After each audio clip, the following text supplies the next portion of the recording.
Sa videong ito, ituturo ko step by step kung paano gumawa ng mini food keychains o food trinkets. Kung naghahanap ka ng mga template, tapos muna tong video. Unahin natin ang pagpili ng template at i-print ito.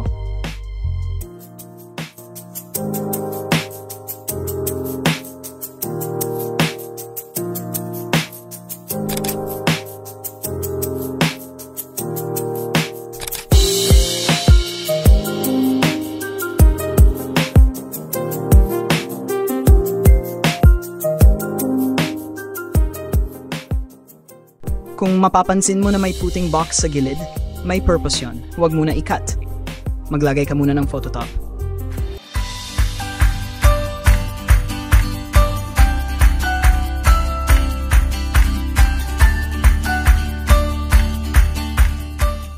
Kapag magpuputol ka na, huwag isagad sa design. Mag-iwan ka ng kaunting space o bakante sa gilid.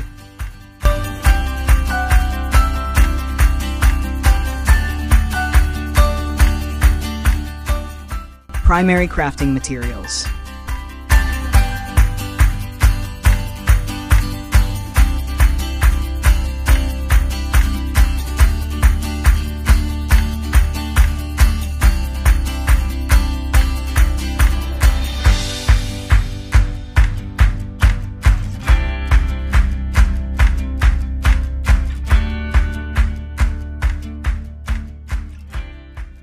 Kung wala kang foam, huwag mong itapon yung waste paper sa likod ng phototop.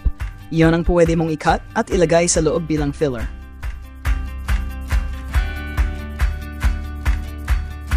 Unahin mong tanggalin ang double-sided tape sa gilid, tapos yung sa ilalim. Doon mo ilagay ang foam, paper cut, o kahit anong gusto mong ilagay sa loob. Pagkatapos, i-close na maigi.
Next step, gumamit ng puncher para gumawa ng butas, lagyan ng eyelet gamit ang eyelet puncher, at pagkatapos ay ikabit ang keychain ring.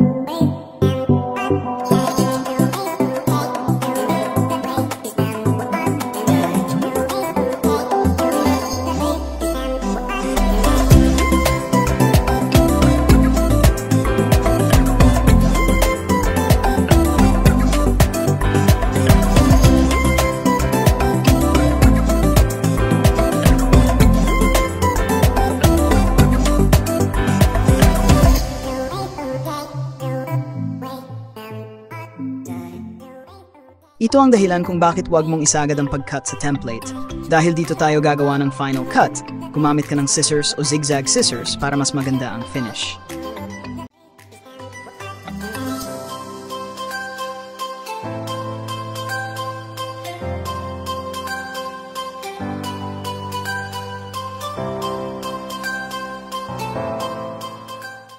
Kung gusto mong bumili ng mga template, mura-mura lang ito. Ay direct message mo lang ako, nasa description ang link. I-chat mo lang ako for more details. At kung wala ka namang materials, pwede ka ring bumili na lang, makikita mo lahat sa Shopee account ko. Link din nasa description. See ya!